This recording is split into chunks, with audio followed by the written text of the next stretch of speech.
como é o arrependimento do filho pródigo, do cônjuge que foi embora. Como ele volta. Geralmente é assim que acontece.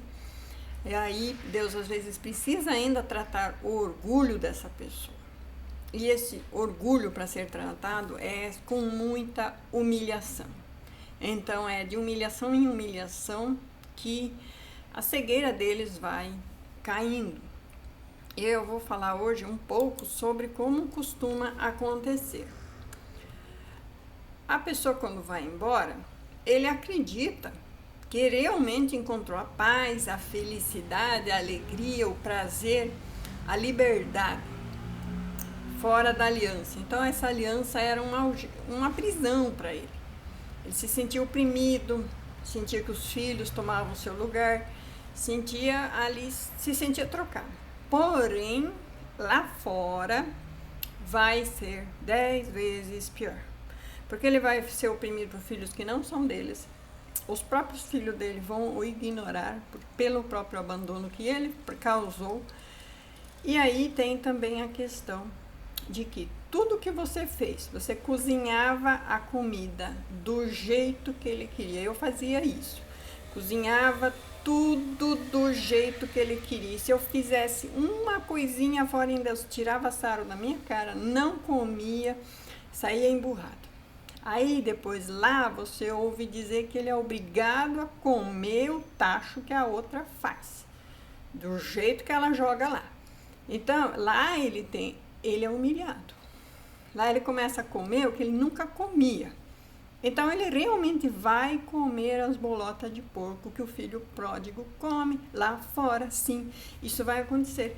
Então você fazia tudo do jeito melhor. Ele podia escolher as roupas, né? Lá é ela que escolhe. Se é roupa larga, feia, rasgada, ela que escolhe. Ela lava quando quer e ainda fica jogando na cara. Joga na cara que não é nada dela, que ele não é nada dela. Os filhos dela vão só sugar. Então, os filhos dele vão só sugar, oprimir, zombar, e ele vai virar motivo de piadinhas. Nos fundos, ele vai sentir que está sendo zombado, zoado, e aquela opressão vai tomar conta dele. É claro que, na grande maioria, eles mergulham em vícios, para tentar fingir que está tudo bem. As postagens, é claro, tem que ser tudo da maior alegria, porque eles têm que posar que estão felizes, porque o orgulho deles não pode. Então, esse orgulho, ele vai sendo tratado dia após dia. Então, na parábola do filho pródigo, parece que foi rapidão assim. De repente, ele se deu conta que ele não precisava estar ali e é melhor voltar para a casa do pai. No entanto, o tratamento do orgulho é bem mais demorado, a gente sabe. Então ele precisa ser humilhado atrás de humilhação e ele precisa ir lembrando como que a gente fazia. Tudo da melhor maneira possível e nunca estava bom. E lá é o contrário. Lá é do jeito que dá, do jeito que vai. E aí, mesmo ele bancando tudo, fazendo do bom e do melhor, nunca tá bom. Então lá ele é um lixo, um escroto, alguém que não tem nada, que nada do que ele tem é dele, é tudo dela e dos filhos dela, dele e dos filhos dele. Então, o teu cônjuge, a tua mulher, o teu marido, e eu vejo isso acontecendo também infelizmente, né? Tem homens que falam comigo que, nossa, como que a mulher está sendo lá usada, né? Ele compra as coisas para ela, mas é dele. E ele joga na cara que tudo é meu. Enquanto você está aqui, tudo é meu.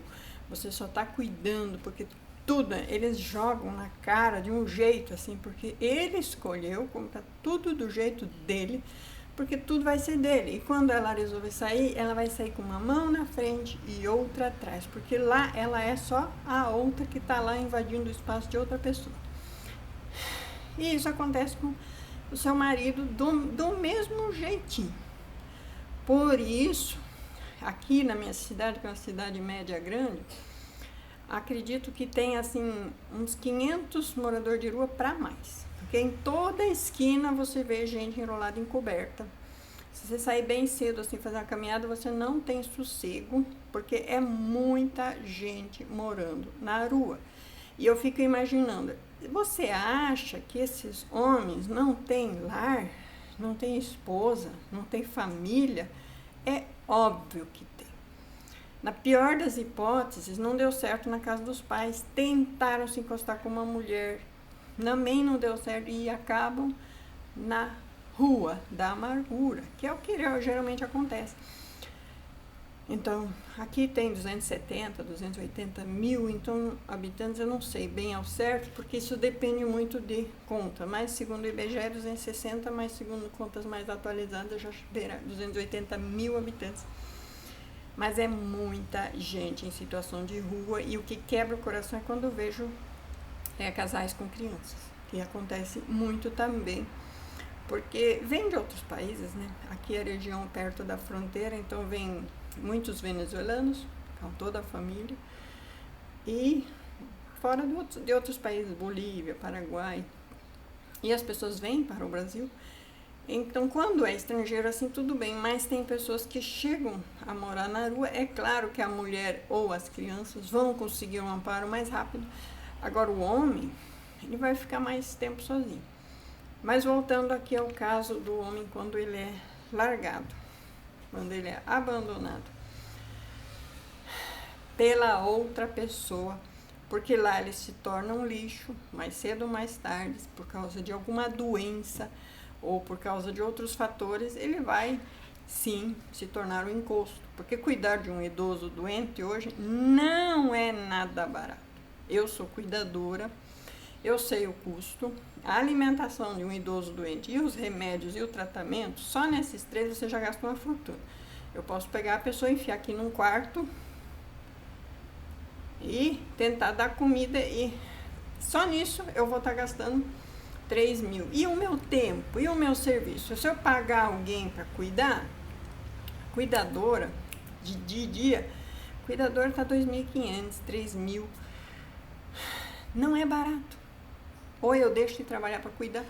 Então você acha que afilhados, que filhos de outra lá, que estão lá juntados, sabe, é um ajuntamento de... Porque geralmente essas OM, esses OH, os filhos deles também já são mais perdidos que tudo, porque seguem o exemplo e o modelo dos pais. Lá não tem lar para esse cônjuge ficar. E quando ele se tornar um encosto, não vai ter onde ficar.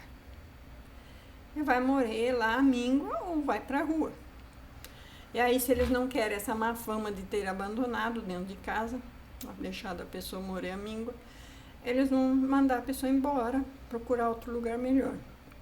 E geralmente é nessa hora que eles voltam. Por isso que eu já fiz vídeo aqui falando que eles sempre voltam, mais cedo ou mais tarde eles voltam, porque eles vão voltar onde eles vão encontrar cuidado e segurança. E a gente não quer que chegue nesse ponto lá na velhice, quando eles já são totais inválidos, imprestáveis. Então a gente ora para que Deus permita que eles se arrependam antes. E a gente sabe, pelos inúmeros e diversos modelos que a gente vê por aí, que se você não orar por ele ou por ela, eles vão morrer no pecado, na cegueira e na ilusão. Eles não vão voltar, eles vão acabar na rua, à míngua, mas não vão voltar. Porque o que faz o homem ter consciência do pecado e buscar o perdão, e somente o perdão cura, e aí eles saem realmente da rua e arrumam um emprego e se tornam pessoas decentes, somente quem cura é o perdão, é a crença em Jesus. Somente Jesus vai realmente curá-los, se eles alcançarem esse perdão de Deus. Então, quando eu falo eles sempre voltam, eles voltam. Mas eles vão voltar quando eles se arrependerem.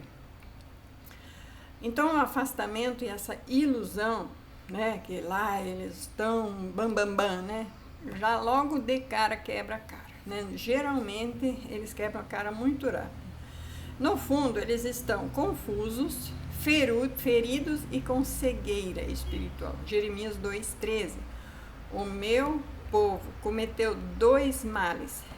A mim me deixaram um manancial de águas vivas e cavaram cisternas rotas, que não retêm água. Cisterna é um compartimento que se faz para a água da chuva ficar ali dentro armazenada, mas rota é quando ela tem vazamentos. Então você tem aquela falsa ilusão de que encheu com a chuva, mas aí algumas semanas depois está seca, porque ela vazou toda a água. Então essas cisternas ficaram rotas, né, cheias de buracos. Assim como o filho pródigo, eles se afastam, achando que vão ser felizes, mas logo descobrem que longe da aliança, tudo é terra seca. E eles vão ir lá, né, vão ficar lá 5, 10, 20 anos na teimosia, enquanto tem algum resquício de saúde para estar bancando alguma coisa lá, eles vão ficar lá. O vazio e o peso da consciência, essa é a pior parte. Depois que passa o brilho inicial, né, que é tudo lindo, que eles têm que humilhar bastante, vem a solidão, o arrependimento e a culpa. Deus começa a trabalhar no interior dessa pessoa, permitindo que ela colha o fruto do que semeou, não por vingança, mas por amor. Oséias 2, 6 e 7. Nessa fase, ele começa a querer voltar, mas começa a impor condições enormes, assim. Eu volto mais, eu volto mais.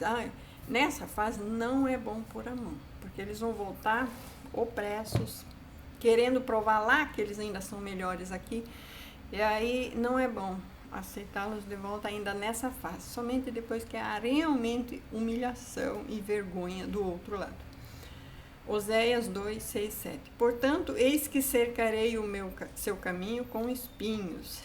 E então dirá, irei e voltarei para o meu primeiro marido, porque melhor me ia então do que agora. Então, quando realmente lá tudo estiver feio e vergonhoso, eles voltam com arrependimento verdadeiro. Você põe a mão se quiser, mas pode atrapalhar todo o processo quando ainda é processo lá. Então, às vezes, o contato zero não é um conselho, é fundamental. Não procure saber, não tente estender a mão, estender o braço. O cair em si espiritual, isso é de Deus, é do Espírito Santo. Esse é o ponto decisivo. O Espírito Santo convence do pecado e desperta a lembrança da aliança. O cônjuge arrependido reconhece o erro, a dor que causou e a presença de Deus que eles perderam. Lucas 15, 17. Caindo, porém, em si, disse: quantos trabalhadores de meu pai têm abundância e pão, e eu aqui pereço fome. Porque lá eles não vão ter a comidinha do jeito perfeito que eles gostavam que você fazia. Lá é o coxo que ela faz, né? Lá é a comida que ela faz do jeito que ela faz para os filhos dela, para ela mesma, porque o dinheiro é dela, ela compra o que quer, ela faz do jeito que ela quer, o dinheiro é dele, ele compra o que quer, ele faz do jeito dele. E aí não vai ser nada do jeito que a pessoa realmente gosta. A pessoa é obrigada lá a se rebaixar esse ponto, né? A confissão e o desejo de voltar. Essa confissão é entre eles e Deus ainda, né? O verdadeiro arrependimento sempre traz humildade. Então, essa humilhação traz humildade. O cônjuge se arrepende. Ele volta sem exigir nada, mas pede perdão, primeiro a Deus e depois a você. Então, realmente, quando ele se arrepende de verdade, que há arrependimento e reconhecimento de que errou de verdade, ele vai pedir perdão a Deus por ter quebrado a primeira aliança e a você por ter te abandonado num período de talvez fraqueza sua, porque os dois erraram. Os dois erraram. Quando há divórcio, como os dois são uma carne, geralmente os dois erraram e um foi mais fraco do que o outro e se deixou enlamear lá pela pessoa onde está enlameada, né? Salmo 51, 17. O coração quebrantado e contrito, ó Deus, tu não desprezarás. Então, quando a pessoa realmente se arrepende, ali com humildade, Deus não vai permitir que ele continue lá. Deus vai propiciar as situações para que eles voltem e sejam restaurados em sua mente, em seu sentimento e também no seu relacionamento contigo. Isso é Deus que vai fazer você. Não precisa se esforçar tanto. Se você está buscando a Deus em primeiro lugar e aprendendo de Deus, o resto é Deus que vai fazer lá. É Deus que vai trabalhar lá. Não põe a mão, não tente ajudar. Pequei contra o céu e contra ti e contra o meu lar. Então eles vão admitir que erraram contra Deus, contra o parceiro e contra a casa onde eles deveriam ser proteção, provisão e abandonaram, né? O retorno e a restauração. Quando o arrependimento é genuíno, a gente vê já frutos. Esse arrependimento traz mudanças de atitudes, eles voltam mudados, transformados. Eles têm desejo de reconstruir, desejo de trabalhar para ser abundante novamente, de trabalhar para restaurar a família, o aconchego do lar, porque aqui sim é a esposa dele e os filhos dele, e ali é dos dois juntos, não é de terceiros. Como dizem Provérbios, que vai dar suas riquezas e seu trabalho a estranhos, porque lá é estranho e quando eles tiverem necessidade, os estranhos não vão cuidar, né? Deus tem poder para restaurar casamentos destruídos, mas Ele trabalha primeiro no coração para que se arrepende. Então, se o coração não se arrepende, não tem como restaurar. Primeiro o coração tem que se arrepender, né? Ele precisa renunciar más companhias e o passado. Então ele precisa renunciar tudo que ele viveu lá. Ele precisa entender que lá foi tudo mal. Ele precisa reconhecer que lá foi tudo errado, que foi tudo engano, que foi tudo cegueira, que foi tudo perda de tempo, que foi prejuízo para ele, para os seus filhos e para o cônjuge que foi abandonado. Então, quando ele renuncia publicamente perante Deus e perante os homens que lá foi cegueira, que lá foi mentira, que lá foi engano, então ele é restaurado para a presença de Deus, restaurado para a presença do cônjuge, restaurado para a sua casa, para a sua família. Mas ele precisa primeiro se arrepender, reconhecer o erro, negar o passado, renunciar o passado, porque lá não teve nada bom. Foi tudo mentira e ilusão. Isso é necessário acontecer, senão não é restauração. Se ele voltar achando que, mas lá estava um pouco menos, não tem. Ele não foi restaurado em Deus para entender que aqui ele precisa cuidar dessa pessoa, da primeira aliança, que ele precisa cuidar aqui dos seus filhos, do sangue deles. Enquanto eles não são restituídos a si, ao seu entendimento, não há arrependimento. Esse arrependimento, ele vem quando você percebe que eles renunciam às más companhias e os maus conselhos. Salmo 1, né? Quem não anda na roda dos escarnecedores e na companhia dos maldizentes, mas medita na palavra de Deus de dia e de noite. Se ele não é restaurado à presença de Deus, não tem restauração. E aí você pode ver outros sinais de arrependimento verdadeiro. O cônjuge que foi embora não é apenas palavras, são frutos visíveis. Ele reconhece os seus pecados sem tentar se justificar, sem tentar pôr a culpa em você ou em outras pessoas ou circunstâncias. Ele reconhece que ele errou pelas decisões erradas dele, ele preferiu viver no lamaçal do erro pela cegueira dele. Ele não vai fazer igual Adão, eu pequei por causa da Eva. Não, eu pequei porque eu fui desobediente à lei de Deus. Então, ele não vai jogar culpa em outra pessoa, não é a OM ou a H que tem culpa, mas ele reconhece que ele pecou porque ele foi desobediente a Deus e desleal com a primeira aliança. Aí ele pede perdão com sinceridade. Você percebe nos olhos e no agir dele que ele está sendo sincero ao pedir perdão. Esse perdão é tão sincero que você vê que ele, como o filho pródigo, ele não pede nem o seu lugar de volta. ele pede um perdão tão sincero porque ele está tão arrependido de todo esse tempo e esse desgaste que ele deu na sua mente, nos seus filhos, que ele sabe como profundo foi a lacuna irreconstruível, né? Porque as feridas vão ficar tanto em você quanto nos filhos, e eles reconhecem que erraram, né? Ele busca a Deus antes de buscar o outro. Então, essa restauração, ele vai buscar a Deus, ele vai buscar uma igreja, ele vai buscar conselho com Deus, ele vai buscar estudar a palavra, meditar na palavra. Então, ele vai buscar a Deus. Essa é a restauração verdadeira. Não é somente uma reconciliação que dali a pouco já não deu em nada. A restauração verdadeira, ele busca a Deus primeiro antes de te buscar. Ele demonstra mudanças através do seu caráter. Ali está também a chave principal. Agora, se você pedir um remédio para o seu filho, eles negam. Então, o caráter deles ainda é zero.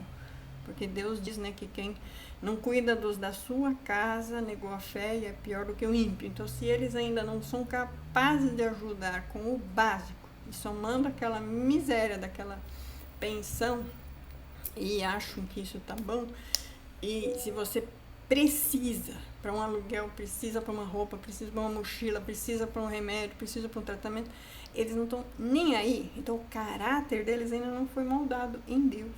Então você vai ver a mudança quando esse caráter estiver trabalhado e eles estiverem realmente preocupados em ajudar. Está precisando de alguma coisa? Vocês têm o que comer hoje? Vocês têm onde dormir? Vocês têm... Como que está sendo para morar? Né? Então, eles se preocupam com os mínimos detalhes por serem provedores, né? No caso dos homens, e mulheres por serem cuidadoras mesmo, porque a mulher cuida do lar, cuida do marido, cuida das coisas da casa. Então, a mulher se preocupa realmente com esses detalhes, mas enquanto ela ainda não se arrependeu, ela não vai se preocupar com esses detalhes, né? Ele valoriza aquilo que desprezou. Agora ele ainda despreza, agora eles ainda estão desprezando, mas depois eles passam a dar valor. Então a gente vê nítido nisso, quando eles estão no repúdio, na repulsa, que é o oposto de Deus. Deus é amor, repúdio é do inimigo, é um sintoma do capeta, né? Não sei como é que vocês querem dizer.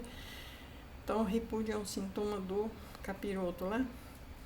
Então, enquanto eles ainda desprezam, eles ainda repudiam, eles estão em oposição a Deus, eles estão em rebeldia.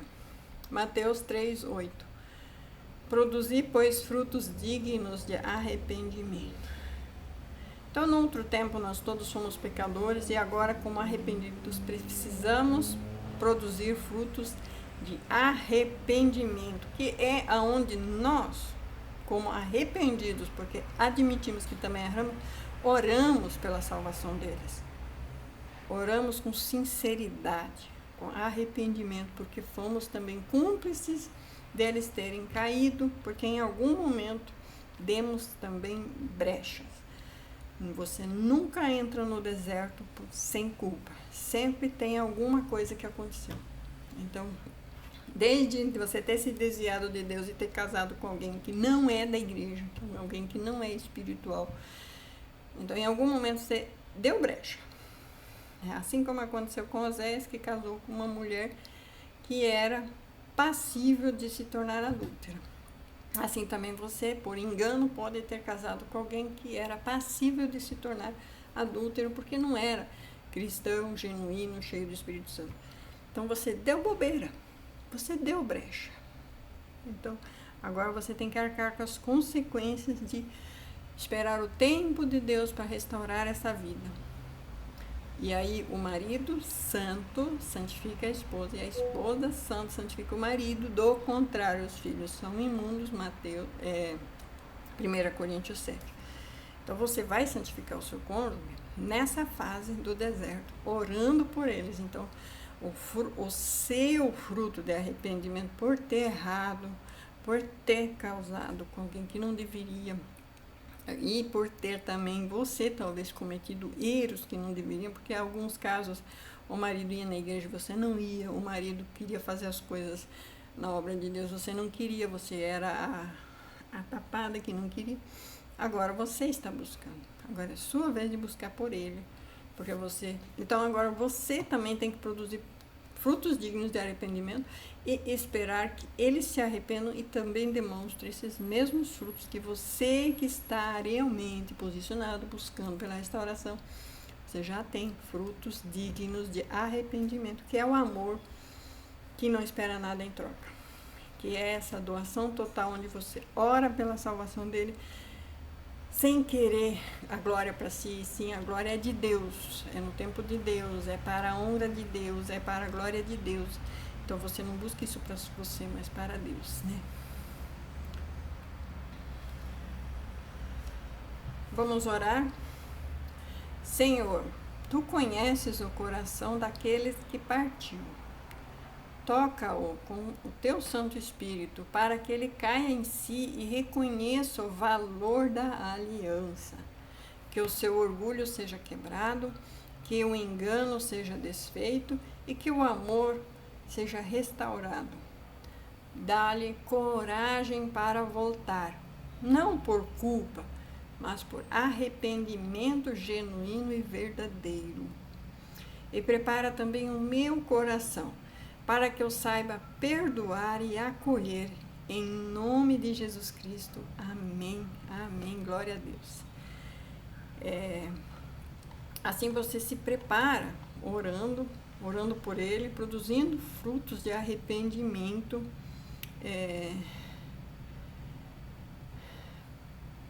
Pai amado, reconheço que me afastei dos teus caminhos e desperdicei o que me deste. Caí em mim agora e percebo que só em ti há vida verdadeira.